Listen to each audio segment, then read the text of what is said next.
안녕하세요. 여러분, 주변에서 말을 밉게 하는 분들이 있나요? 남을 깎아내리는 말에 서슴없이 하면서 모자란 자기 자존감 채우기 바쁜 못난 사람들은 언젠가 주변에 아무도 남지 않게 된다는 말을 들은 적이 있어요. 저는 요즘 들어 더욱 말 한마디를 신중히 고르고 신경 써서 하게 되었답니다. 말로 천냥 빚을 갚는 사람이 있는가 하면 빚에 지다 못해 자기 인생까지도 파국을 맞게 되기도 한다는 걸 직접 보았거든요. 못난 그 사람은 바로 우리 시어머니였어요. 시어머니는 상견례 때부터 말이 참 밉게 하시는구나 몰랐던 건 아니에요. 하지만 결혼식 당일에 비하면 세 발에 피었죠. 보통 결혼하는 날은 신부가 예쁘던지 않든 오늘만큼은 내가 제일 예쁘다는 말들 예의상으로라도 해주지 않나요?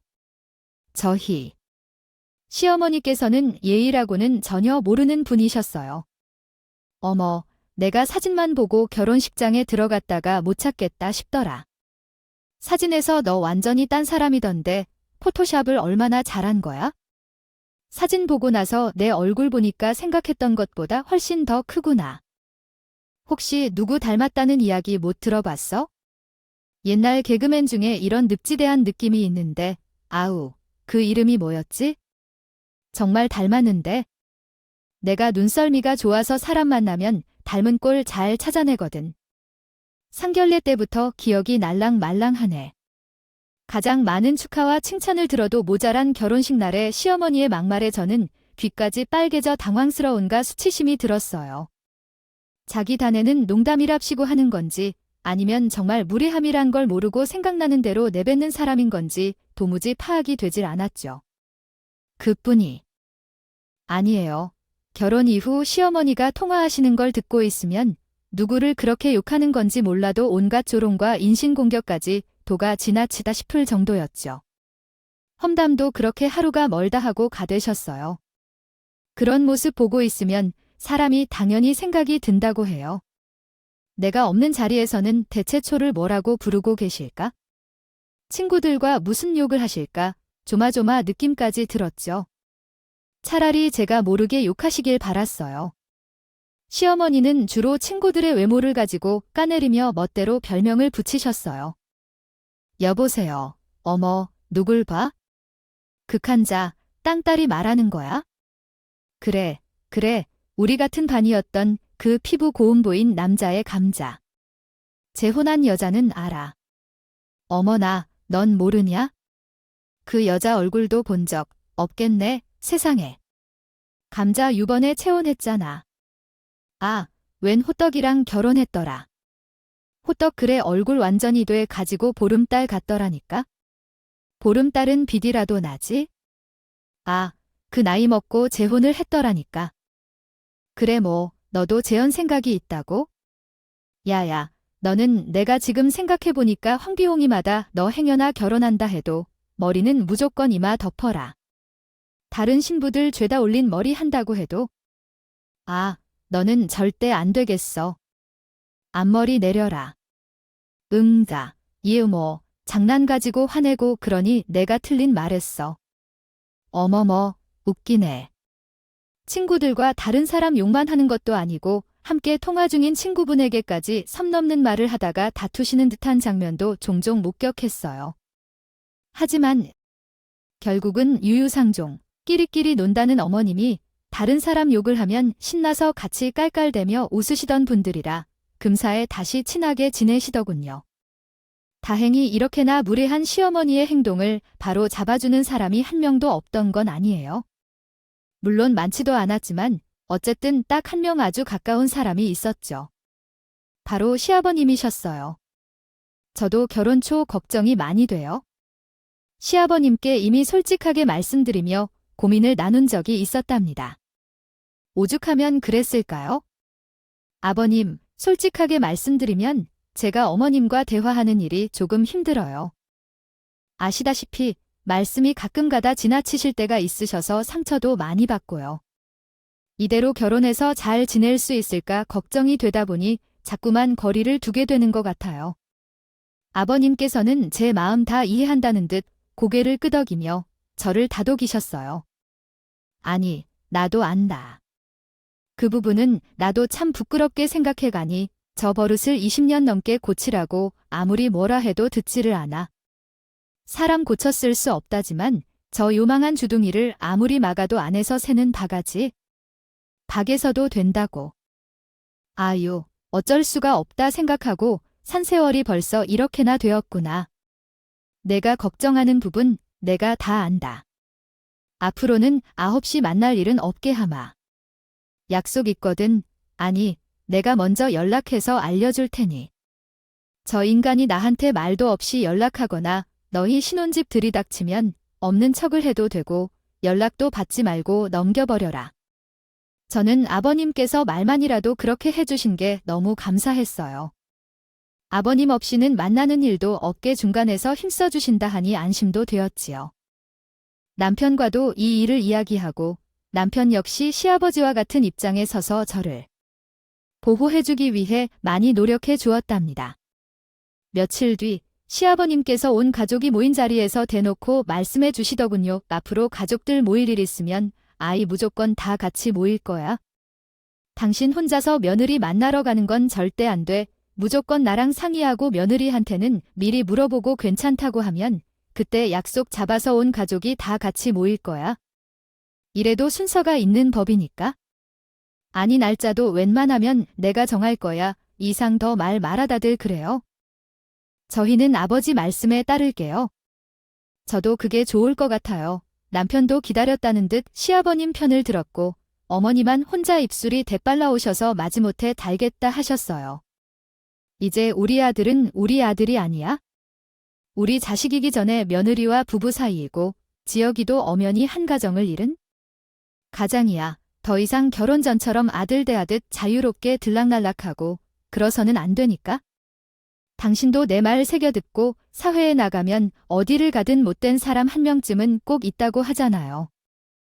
그래도 책에는 든든한 시아버님과 남편이 있었기에 시어머니의 도를 넘는 행동이나 말들로 제가 다치는 일은 더 이상 생기지 않았어요. 하지만 얼마 안 가 안도하던 마음에 폭풍이 몰아치고야 말았죠. 저희 엄마에게 전화가 걸려왔어요.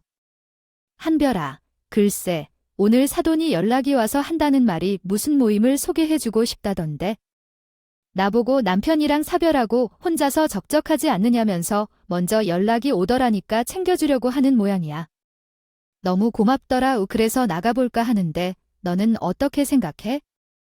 우리 어머님이 그러셨어. 세상에 오래 살고 볼 일이네. 순자기밖에 모르시는 분인데 웬일이실까 그래요? 일단 좋은 마음으로 제안하신 거면 같이 나가봐요. 근데 엄마, 혹시나 기분 나쁜 일 있으면 절대 나한테 비밀로 하지 말고 모임 다녀와서 바로바로 이야기해주세요. 우리 엄마 행여나 거기서 무시당하거나 그런 일 있으면 가만 안 있어요. 알았지? 나가시라고는 했지만 그래도 마음이 영편치를 않고 내심 불안하더라고요. 차마 시어머니가 그런 분이라 마음고생하고 있었다 털어놓을 수도 없는 노릇이니 일단 엄마도 모임에 나가보시라 했어요. 어쨌든 엄마에게 그런 일을 전해 들었으니 시어머니에게 전화라도 드려야겠다 싶었죠. 이에 어머님, 저예요. 엄마한테 들었어요. 저희 엄마 무슨 모임에 같이 나가자고 말씀해 주셨다고 저희 엄마가 적적하실까 봐 챙겨주셨다길래 너무 감사해서요. 아, 사돈어른이 너를 키울 때 아들을 키우는 기분을 느꼈을 것 같더라. 아들처럼 무뚝뚝하니 사이가 엄마도 없고 딸들이 보통 엄마 모시고 좋은 데도 많이 다니고 하던데 사돈은 아무것도 모르더라고. 우리 지혁이도 그 정도는 아니었는데 그래서 모임 나오라고 했어? 밥 먹고 좋은 구경이나 좀 다니자고. 늙어서 그런 낙이라도 없으면 무슨 재미로 사니 그러셨어요. 제가 뭐 안 모시고 다녔대요? 저희 엄마가 그러세요? 뭘 그런 걸 물어. 딱 보면 알지? 너 우리 집에 한 곳만 봐도 딱 답이 나오지 않겠어. 아유, 어쩌겠니네. 성격이 그런 걸 어쨌든 그래서 내가 앞으로 모시고 다닐 거니까 그리하라. 감사 인사는 됐다. 참, 너 제가 어릴 적부터 회사 근처 맛있다는 디저트 가게라도 생기면 사다 드리기 바쁘고 여기저기 좋다는 데는 전부 저장해두고 주말마다 모시고 다닌 날이에요. 엄마가 아들 열 부럽지 않다 얼마나 좋아하셨는데 순식간에 저희 엄마를 딸 낳은 덕도 못 보는 불쌍한 노인에 취급을 하셨죠. 기분이 썩 좋지는 않았어요. 그래도 어쨌든 말을 못해 그렇지 의도는 좋으신 것 같아 꾹 참고 감사하다며 전화를 끊었죠. 그래도 걱정은 가시지를 않았어요. 다행이었던 건 걱정했던 만큼 일이 터지거나 하는 건 없었어요. 모임 다녀온 엄마에게 전화를 걸어 물어봐도 괜찮다는 말씀만 하시더군요. 아니, 그런 건 아니고 괜히 아줌마들 텃세 그런 거 있잖아. 혹시나 그런 거 있거나 할까봐 그렇지 아이고. 아니야 그런 모임 아닌 거 같더라. 자식 자랑은 좀 해도 텃세는 하나 없어. 다들 뭐랄까 천진하다고 해야 하나. 아이와 같은. 그래, 걱정 말고 무슨 일을 하면 말 안 돼도 걱정 마세요. 우리 따님, 다행이었어요. 저도 괜히 시어머니에게 편견을 가졌던 건가 싶어 미안한 마음이 들려고 했죠. 그런데 그런 마음이 딱 되려고 할 때쯤 시어머니가 제 생각은 틀렸다는 걸 몸소 보여주셨죠. 그날은 시아버님께서 약속 날짜를 잡고 온 가족이 모이는 가족 모임 날이었어요. 생각보다 차가 안 막혀 예약해둔 식당이 일찍 도착한 날이었죠. 예약되어 있는 방으로 안내를 받아 들어가는데 방문을 열려던 찰나 시어머니의 통화하는 목소리가 들려왔어요. 저는 본능적으로 문을 열지 않고 멈칫한 상태로 문 앞에 얼어 있었죠. 이번 주는 그 여자 닮은 아귀찜이나 한 그릇 먹자고 할까? 웃기지도 않아. 자기 닮아서 먹자고 하는 건 꿈에도 모를 거 아니야? 얼마나 웃겨. 아기가 딸라면 뭐게? 황비홍이야. 황비홍. 그래도 다행이지. 딸은 그나마 사람으로 태어났잖아. 이름이랑 얼굴이랑 매치는 안 된다. 응, 우리 며느리 이름 한별이래. 한별 이름만 들으면 세상 예쁠 것 같지? 얼굴 봐라 너 우리 지역이 결혼식 왔었나? 아휴, 오직 그랬어. 황비용이 만날 수 있었는데. 아휴, 곱게 키워드는 아들내미가 황비홍한테 장가를 갔으니 내 심정이 오죽하겠냐? 아유 몰라. 지혁이가 그렇게 좋다고 난리인데 내가 어쩌겠어. 아, 내가 또 지옥이 말이라면 끔뻑 죽잖아. 며느리, 그것만 개탄 거지? 뭐, 거기까지 듣는데 제 손에 들려있던 꽃다발을 밟아버리고 싶더군요. 저희 엄마를 모임에 데리고 나가신 뒤로 처음이던 가족 모임이라 감사의 표시로 애써 준비했던 꽃다발이었는데 그걸 들고 있던 제 손이 얼마나 바보 같고 밉던지 몰라요? 그럼 그렇지, 시어머니가 어떤 사람인데 저희 엄마가 나가신다 했을 때 뜯어 말릴 걸 지나간 일에 대해 걷잡을 수 없이 후회가 되면서 저희 엄마에게까지도 너무 미안하더라고요. 시어머니의 험담을 제가 들었으니 망정이지. 행여나 모임에 일찍 도착하기라도 했다. 엄마가 이런 요구에 듣게 되는 일은 정말로 상상도 하기 싫었어요. 아버지가 돌아가시고 엄마와 제가 얼마나 서로에게 의지하며 세상으로부터 상처받거나 다치는 일 없게 서로 애지중지 살아왔는데 시어머니란 사람 때문에 저희 엄마 가슴에 상처나는 꼴은 죽어도 볼 수 없었죠. 그날 무슨 정신으로 저녁 식사를 했는지 기억도 나질 않았어요. 엄마에게 뭐라 이야기하며 모임을 못 나가시게 해야 하나 머릿속으로는 고민이 한가득이었죠. 그런데 어느 날 엄마가 먼저 제게 모임에 대한 이야기를 꺼내시는 게 아닐까 싶어요.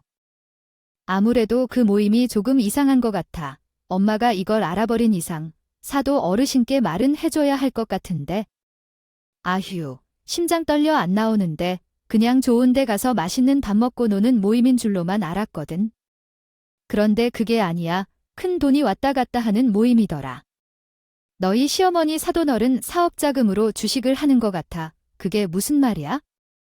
우리 시어머니가 아버님 돈으로 몰래 주식을 하신다고. 엄마는 그걸 어떻게 알았는데? 맨날 젊은 여자가 우리 밥 먹고 있으면 사돈한테 인사 꾸벅하고 밥값 내주고 가더라고. 그게 이상해서 모르는 척하고 사도 나한테 물어봤지. 누구냐고. 그랬더니 바깥 양반 회사 격리하더라고. 그런데 얼마 전에 엄마가 모임 장소 근처에서 볼 일이 있어서 좀 빨리 도착했거든. 근데 사돈이랑 그 경리라는 여자가 먼저 와 있더라고. 가까이 가니까 둘이 무슨 이야기를 하는 것 같더라고. 아니, 난 나중에 아는 척하려고 근처에 앉아 있었는데 글쎄, 경리가 오는 소리가 들리는 거야. 그러면서 자기는 이제 죽어도 못하겠대. 더는 회장님 속이면서까지 사모님께 못 가져다 드리겠어요. 이러면서 막 우는 거지? 근데 사돈이 거기서 같이 죽자고 뺨까지 때리더라. 뭐라고 경리가 그럼 우리 아버님 자금을 빼돌려서 어머님한테 가져다 주고 있었다는 거야? 못하겠다. 내 뼈니까 뺨 때린 거네. 참, 눈치가 그런 듯해. 이제 와서 혼자 살겠다고 내 빼는 거냐고. 혼자는 못 죽는다고 넣어도 공범이니 뭐니 하면서 경리를 막 겁주는 것 같던데. 아휴, 그런 이야기를 듣고 있으니 괜히 일찍 와가지고 몰라도 되는 걸 알아버린 것 같고. 내 심장이 막 두근대서 그날은 도저히 참석을 못하겠더라. 그냥 아파서 집에 도망왔어. 근데 아무리 생각해도 예산일이 아니야. 이게 진짜면 사돈 노릇이 나한테 알려야겠다 싶어. 지금 너한테 말하는 거야? 엄마의 그 이야기를 듣고 있으니 솔직히 하늘에서 동아줄 하나를 내려주는 기분이 들었어요. 이걸 빌미로 엄마에게 더 이상 시어머니와 만나지 말라고 이야기하면 되겠구나 싶었죠. 시어머니의 효도의 기회에 잘라버리고자 다짐했지요. 저는 엄마에게 부탁해 딱 몇 번만 더 모임에 나가줄 것을 부탁했어요. 엄마 실은 시어머니가 남들 뒷 얘기하는 걸 좋아해.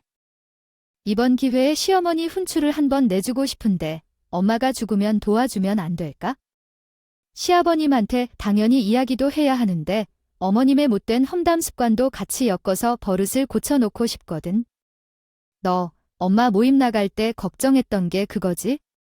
사돈 어른이네 욕이나 엄마 욕할까봐 그래서 맨날 모임 끝나고 나면 어땠냐, 별일 없었냐 하면서 캐 물었던 거 엄마가 모를 줄 알았어.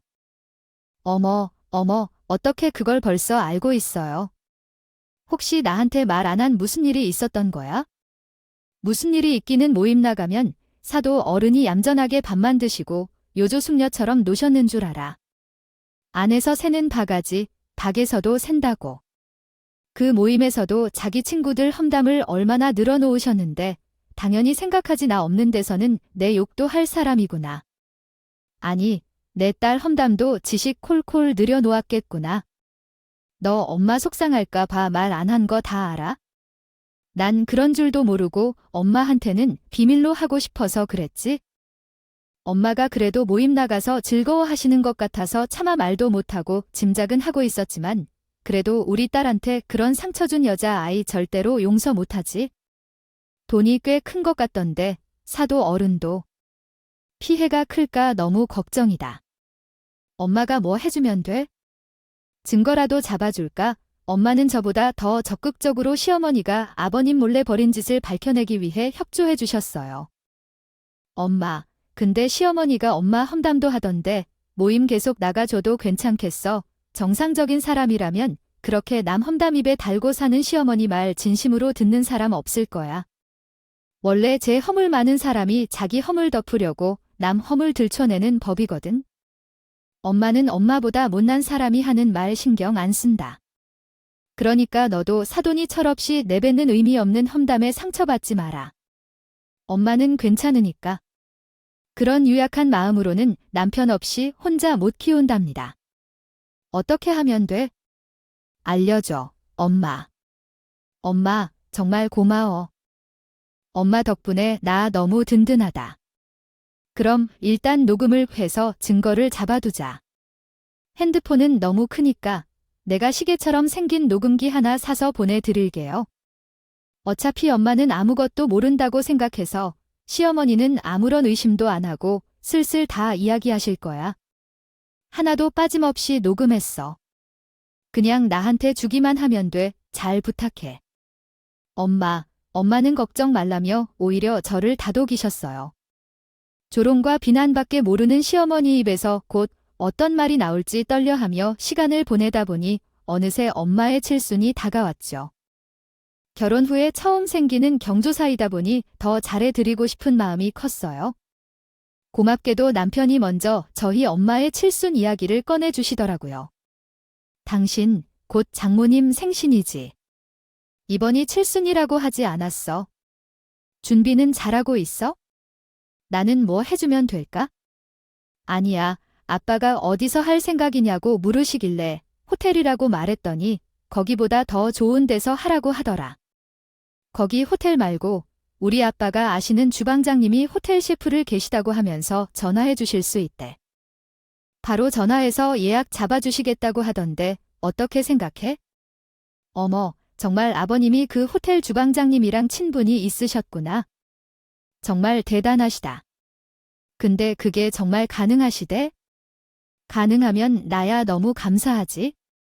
거긴 예약이 무슨 1년씩 잡혀 있다며.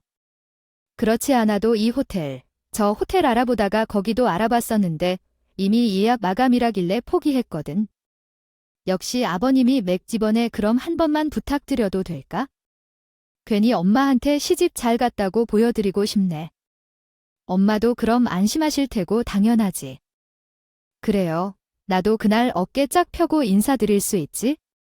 전에 듣기로는 그 호텔 맨날 예약이 꽉 차서 그런 건 아니고 쾌적하게 운영하려고 레스토랑 예약을 일부러 풀로 잡지는 않는다더라. 남이 한 예약 취소시키거나 뺏을 일은 없으니까 걱정 말라 하시던데 아빠도 기왕 하는 곳 제대로 준비하라고 이야기하셨어. 그동안 엄마 혼자서 당신 키우시는 것만 해도 엄청 고생하셨을 거라고 지금부터라도 편하고 좋은 것만 보고 잡수셔야 한데 무조건 최고급으로 하래. 나 정말 못 받았나 봐. 어쩜 우리 집 남자들은 하나같이 수입한지. 아버님께 나중에 선물이라도 들고 찾아 배워야지. 맨입으로는 안 되겠다. 사실은 자기한테 묻기도 전에 결정하면 좀 그럴까 봐 말 안 했는데 아버지가 벌써 주방장분한테 연락하셨대.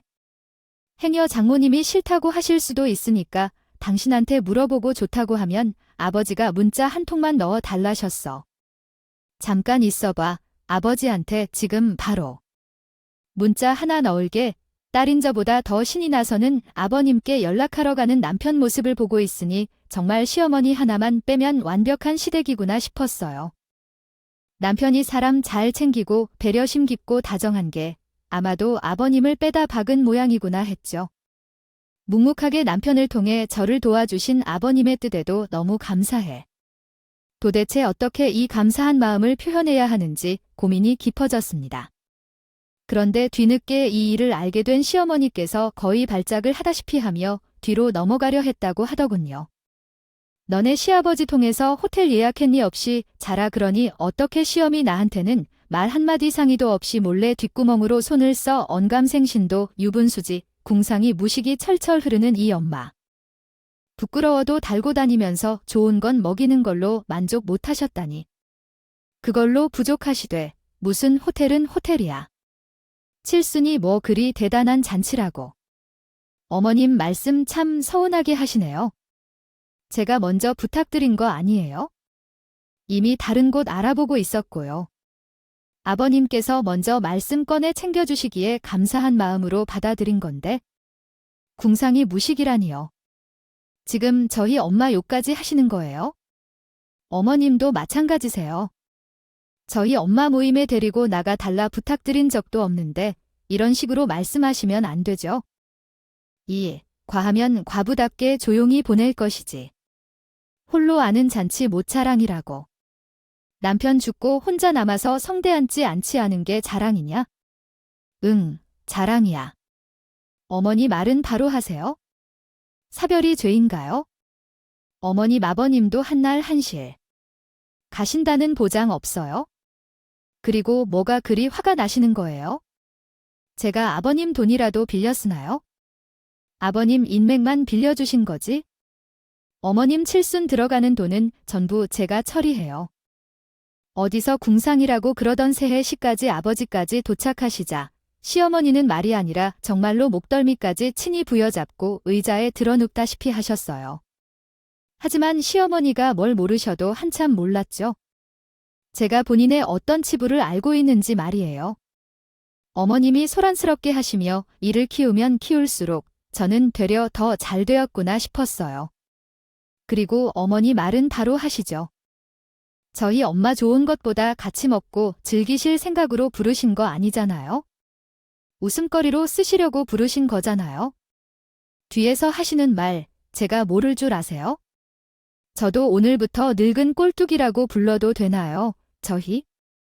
엄마, 아기찜이라고 놀리셨더만요. 저라고 그러지 말라는 법 있나요? 저희 엄마가 못 들으셨기에 망정이지, 저희 엄마가 듣기라도 하셨으면 어쩌시려고 그랬어요? 어마어마, 이거 봐라.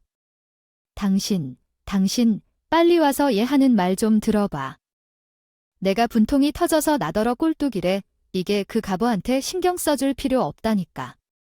아, 그리고 내가 틀린 말했니? 아기를 닮아서 하기로 함께 뭐 그리 잘못이야 없는 데서는 나라님 욕도 아닌 세상이야. 그러게 누가 몰래 엿들으라 했니? 당신이 잘해주니까 이 카브랑이 딸려니 이렇게 기어오르는 거 아니야. 그리고 내가 왜 꼴뚜기야? 어딜 봐서 꼴뚜기를 닮았니? 내가 말은 어머니가 하시고들은 제 탓을 하시는 거예요. 지금 나 참 어이가 없어서 누가 어머님 꼴뚜기 닮아서 꼴뚜기라고 하는 줄 아세요? 어물점. 망신은 꼴뚜기가 다 시킨다잖아요. 어머님, 삶이 그렇다고 저는 알려드린 것뿐이에요. 어머님도 이걸 다 듣고 나시면 본인이 꼴뚜기인 거 인정하게 되실 겁니다. 죄송하게 되었네요. 제가 이것까지 들어버렸어요. 저는 벼르고 벼르던 녹음기를 꺼내 재생 버튼을 눌렀어요. 아유, 바깥 양반은 몰라 알면 큰일 나지. 괜찮아요. 내가 뭐 불려주려고 그러지? 나도 차고 투자했나 안 그래요?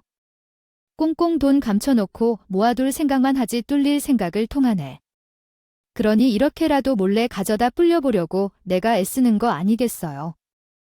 하여튼 돈 버는 거 말고는 순바보 천치라니까 그 사람. 지난번에 온 그 젊은 여자는 그럼 사돈 어르신네 회사 부하 직원이에요? 아, 경이 그렇죠. 그 양반 돈 관리해주는 회계. 격려해주는 애 남편 몰래 몇 번 빼다주는 걸 좀 부탁했지. 고마우니까. 그 친구 돈도 좀 같이 불려주겠다고 했는데 아예 한사코 거절하더라니까. 이래서 페퍼가 없으면 돈을 크게 못 만지는 거예요. 사돈도 원하면 아내가 불려줄게 가져와요. 녹음기 속에는 시어머니가 아버님 돈으로 뭘 하셨는지 아주 투명하게 드러나 있었어요. 그걸 듣자마자 아버님 얼굴이 벌겋게 달아오르시더군요. 놀란 시어머니는 아버님 얼굴을 확인하자마자 제게 손을 뻗어 녹음기를 빼앗았어요. 그리고 냅다 바닥에 내던지 시려드는 걸 제가 막아 빼앗으려더니 저 멀리 던져버리시더군요. 어차피 녹음 파일은 핸드폰 안에도 들어있어 굳이 그 녹음기가 필요하진 않았어요. 그런데 시어머니께서는 그 녹음기만 없애면 된다고 생각하셨나 봐요. 바닥에 내동댕이 쳐진 녹음기가 더 이상 재생이 되지 않자 시어머니께서 이때다 싶어 모르쇠로 나오시더군요. 미쳤어. 이게 아주 나를 엿먹이려고 조작지를 너희 엄마랑 둘이 짜고 쳤구나. 여보, 절대 아니야. 얘네 엄마가 내가 자기 욕 좀 했다고 골탕 먹이려고 한 짓이라니까? 그 과부가 복수심에 불타서 있지도 않은 사실을 꾸며낸 거야? 당신, 며느리 말을 믿어야지. 부인 말을 믿어야지. 당신이 잘해주니까? 이것들이 쌍으로 나를 우습게 보고 지금 뒤통수를 치려고 하잖아요. 어머니, 지난번부터 자꾸 저희 엄마를 과부하기 이런 식으로 부르시네요. 저 녹은 게 없어도 이미 녹은 분들 제가 따로 저장하고 있어요. 왜 말도 안 되는 거짓말로 변명을 하세요? 아버님, 돈으로 몰래 돈 장난치신 거 저희 엄마가 직접 들으셨어요. 격리하던 그분이 못하겠다고 말하러 온 날 뺨까지 올려붙이시면서 같이 죽을 거라고 협박하셨다면서요. 뭐, 저건 아니야? 여보, 진짜로 저것들 말을 믿어. 형님 경리한테 물어보면 되잖아. 내가 물어볼게. 휴대폰 줘봐요. 시아버님께서는 가만히 듣고 계시면서 어머님을 노려보셨어요. 솔직히 바로 사과가 나올 줄 알았는데 어머님은 곧 죽어도 자기가 아니라며 부인을 하고 말도 안 되는 거짓말을 하기 시작하시더라고요. 결국에는 어머님의 미안한 기색이나 뉘우치려는 모습은 하나도 없이 그저 이 상황을 모면하려고만 하는 어머님의 태도에 아버님은 기어코 폭발하고 마셨어요. 거의 만담으로 그놈의 주둥이 제발 가만히 잘못했다고 사과부터 하란 말이야. 아버님은 거의 분노로 울부짖다시피 하시더니 어머님의 뺨을 내리셨어요. 그때는 저도 사실 깜짝 놀랐어요. 제발 그 주둥이 좀 가만 닫고 변명 좀 그만하고 듣기 싫어 죽겠어. 아내의 뒤에서 그딴 식으로 나 몰래 장난을 치면서도 또 누구 탓을 할 셈인데. 지금 누가 당신한테 내 돈 빼돌려서 어쩌려고 했는데? 아니 놔, 이 경리한테 전화는 내가 직접 할 거야. 시아버지께서는 호통을 끝마치자마자 곧장 경리한테 전화를 걸었어요. 경리는 그러지 않아도 자신이 먼저 전화 드리려고 했다며 그동안 양심에 찔렸다고 양심 고백을 하며 우는 것 같았어요. 경리는 눈물로 죄송하단 말만 하고 있었고 아버님은 경리를 통해 모든 상황을 확인하셨죠. 사장님 정말 죄송해요. 사모님이 자꾸만 시키셔서 안 그러면 저도 당장 반에서 해고시킬 거라고. 다른 데도 못 가게 소문 내버릴 거라고. 하셔서 제가 돌봐야 할 동생들이 많아요. 그래서 당장 눈앞에 해고가 달려있으니 절박해서 그랬어요. 정말 죄송합니다. 나중에 그만두겠다고 하니 사모님이 같이 죽자고 협박을 하셔서 그러지 않아도 월요일에 출근하면 말씀드리고 퇴사하려고 했어요. 정말 죄송합니다. 입이 10개라도 할 말이 없어요. 경리라는 사람이 됐다. 나라도 내장 사모가 시키면 했겠지? 안 그러면 당장 자른다 협박했을 테니 내가 무슨 힘이 있겠니? 그저 시키는 대로 한 거지? 조금만 빨리 알려주지 그랬니? 너한테 잘못이 있다면? 아니, 나한테 조금 더 빨리 솔직히 알려주지 않은 것, 그거 하나뿐이다. 아니, 괜찮다. 아버님께서는 경리와 통화를 마친 뒤 전화를 끊고 어머님을 노려보며 말씀하셨어요. 들었어. 사람이 미안한 짓을 저질렀으면 변명이고 뭐고 일단 이렇게 말없이 죄송하다고 용서부터 비는 거야? 이 사람아, 사람이라면 이게 입에서 가장 먼저 나와야 할 소리라고. 놀고 먹고 사느라 아주 심심했지? 그냥 풍요롭게 사는 것만으로도 성에 안 쳤지. 그러니까 이렇게 심심해서 주둥이를 놀리고 다녔겠지. 오늘부로 그 입에서 아무 소리 못하게 해줄 거니까? 그렇게 알아. 당신이 아주 그동안 심심했나 보네. 이제 심심할 틈이 없을걸. 한다면 하는 놈이야. 여보, 내가 잘못했어요. 여보, 내가 잠깐 눈이 어떻게 돼서 그랬어요.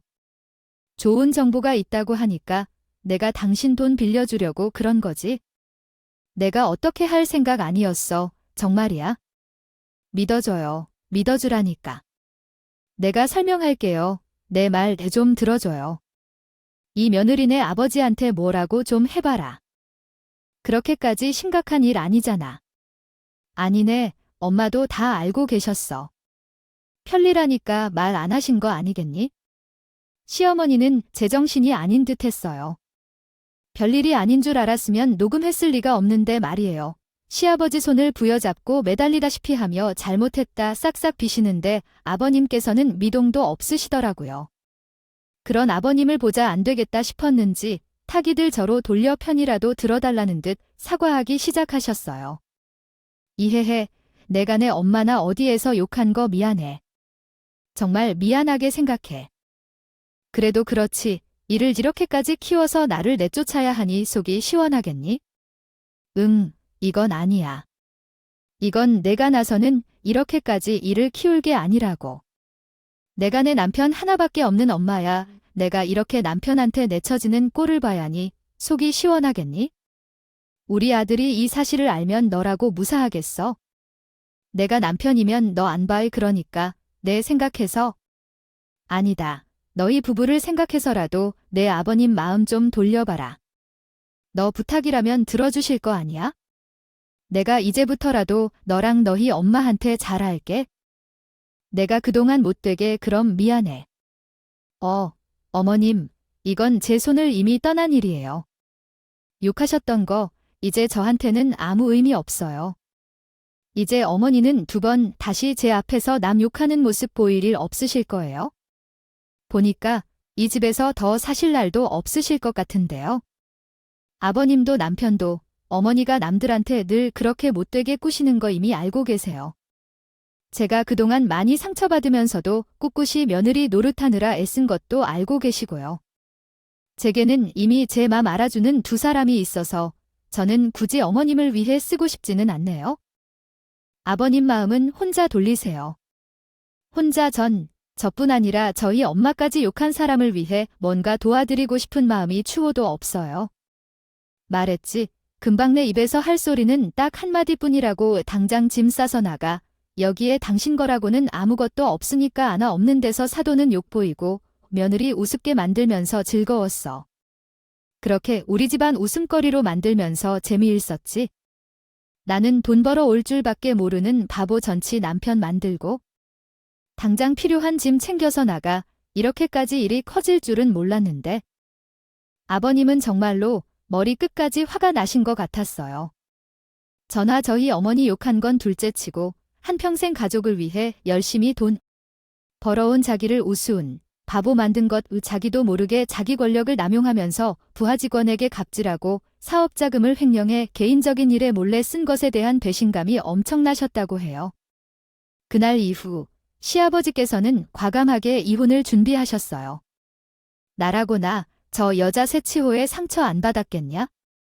아니, 나도 젊었을 적부터 어지간히 상처받았다. 저 인간 잘못을 저게는 더 했어. 친구들이랑 내 흉보다 걸린 적도 꽤 있었고. 아유, 우리 어머니 욕은 일상처럼 했지? 그래도 이해하려고 했다. 시어머니와 며느리 사이에 내가 이해 못할 무언가가 있었겠지.